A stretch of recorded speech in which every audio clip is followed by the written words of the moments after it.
Machiegni e Otit Mach TV. Gavana ma Kisumu Anyang' Nyong'o osebedo koling e weche madhi mbele ODM kata lweny madhi mbele ODM nyaka kinde ni eri. Makmana ni odiochieng' ma kawuono oyango ni ling chalo betrayal kata ling chalo andhoga, kendo mano miyo nyaka kinde ni eri ogolo pache kata ogolo gima nie pache kaluwore gi madhi mbele kata kaluwore gi gik mosebedo katimore nyaka kinde ni eri.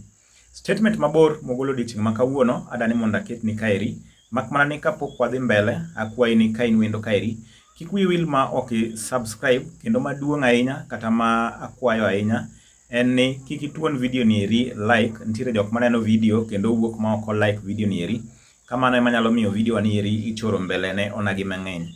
Maeri en statement mowuok kuom Anyang' Nyong'o, en statement mabor but akwayi ni mondo iwinje nyaka giko kendo like video ni eri, kamano ema miyo ichoronwa godo ne onagi mang'eny. ODM wrangles. Party must go back to basics. I write not merely as a commentator on history, but as one who stood at the birth of this movement, the Orange Democratic Movement, ODM, as its pioneer emeritus secretary general. As a scholar of politics who understand that political movements are never accidents of time but product of moral necessity. And as a servant of the people who know that silence at such a moment will itself be a betrayal of history.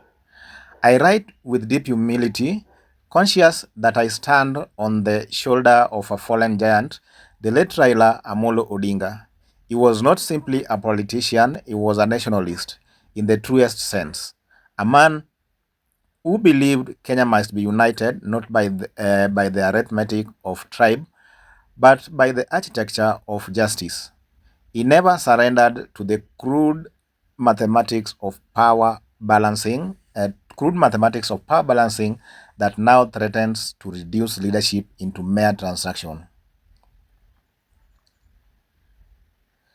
Systematic corruption.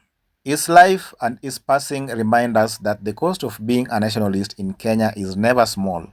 It is paid in detention, in exile, in ridicule, in betrayal, and sometimes in lonely hospital rooms far from home. But history is kind to such men. To understand ODM at 20, we must return to the fire that forged it, the 2005 Kenyan Constitution referendum. By the early 2000s, Kenya faced a dangerous contradiction. Multi-party democracy existed in form, but not in substance. Power had changed hands, but not character. The presidency remained overbearing and imperial center, clothed in reformist language, yet resistant to real accountability. Corruption was systematic. Poverty normalized. Citizenship tolerated, not empowered. The referendum exposed this truth with painful clarity. The Kenyans were asked to endorse a draft constitution that promised reform but preserved excessive presidential authority. Authority without accountability, power without restraint, inclusion promised but exclusion practiced. The orange symbol became a historic refusal, a refusal to constitutional deception, a refusal to postpone justice to another generation, a refusal to accept that the presidency will remain all-powerful and undemocratic in spirit and structure. ODM was therefore not formed for political comfort. It was born of historical necessity, the political expression of national awakening. We are all born into one ethnic community or another. We speak our mother tongue, sing our music often marry within our ethnic group, and stand for elective position where we are known best. These are objective realities to our existence, not undone by willpower. History resists impatience. Changes require Changes requires a long historical process. It demands conscious effort, respect for cultural differences, and recognition that being different does not make anyone superior or inferior. It is easier to be an ethnic chauvinist than a nationalist in Kenya politics today. Politics has long been organized along ethnic lines. Ethnicity appeal to familiarity, fear, and immediate material expectation, but true leadership confront difficult choices.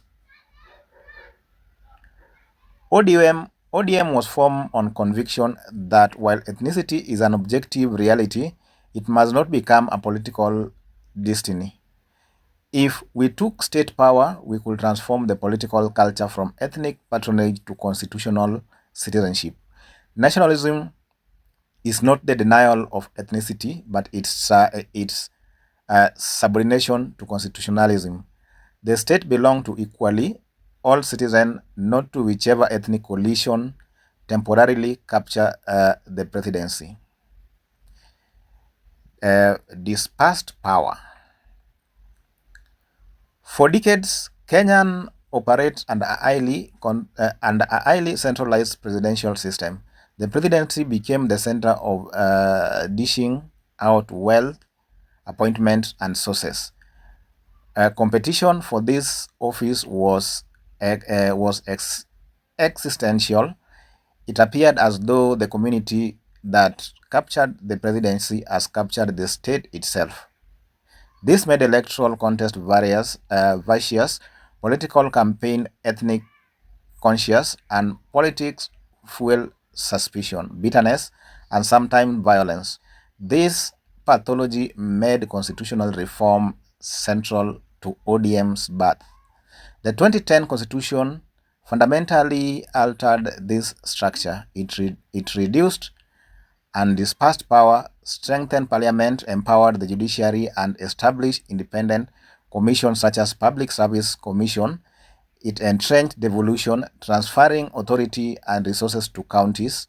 Devolution was democratic engineering, not decoration, ensuring no single office, individual, or ethnic coalition could monopolize the republic's destiny. But democratization is never an event; it is a process. It is patient cultivation, not a quick harvest. The Constitution institutionalization the struggle which every generation must defend. In Kenya, nationalism is often misunderstood. It is not loud patriotism, but the quiet insistence that institution must be stronger than individuals. It is courage to demand limited power even when close to it. It is a willingness to lose election rather than principle. The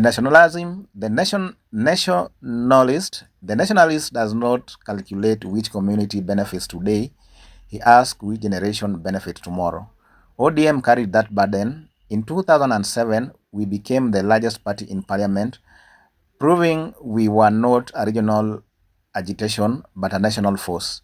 In 2008, amid a crisis, we chose peace over power in the Grand Coalition government. In 2010, we fulfill our founding vision with a new constitution, devolving power, entrenching right, and placing constitutional limit on the presidency.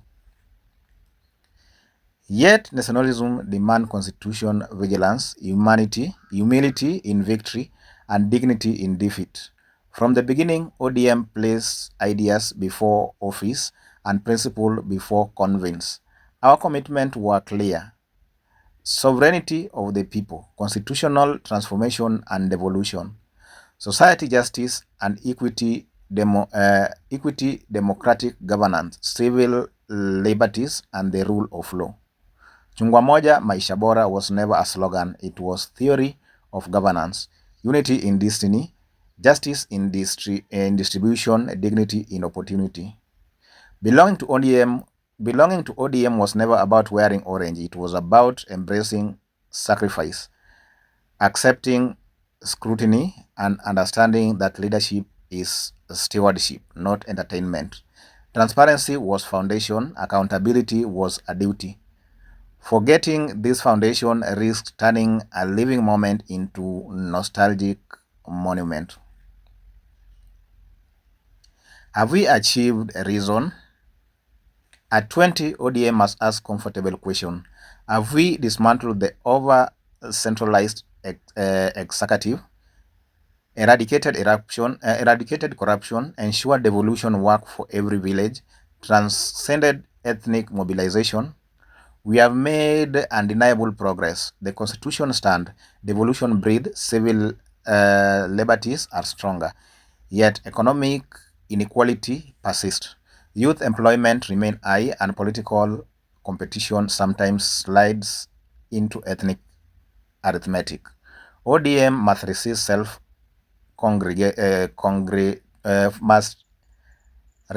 self-congratulation. Movement decline not when defeat, but when they forget they were formed. Generation contest within ODM should refine, not frighten us. Internal competition is a vitality, not decay. A movement that cannot debate cannot think. One that cannot reproduce leadership cannot reproduce relevance. Young leaders questioning old assumption is renewal, not rebellion. But generation change must not become amnesia. The new must study the old must mentor the new. Wisdom must meet energy. Experience must embrace innovation. ODM must remain a workshop of shrine sharpening ideas, testing leadership. Kenya faced profound question. Can power be limited by law?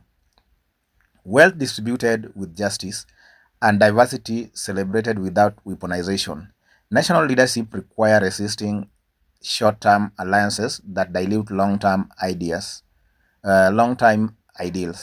rejecting an all-powerful presidency, demanding transparency, equity, and humility. ODM must remain the republic conscience. If we abandon the moral vocabulary of reform, we become indistinguishable from who we once opposed.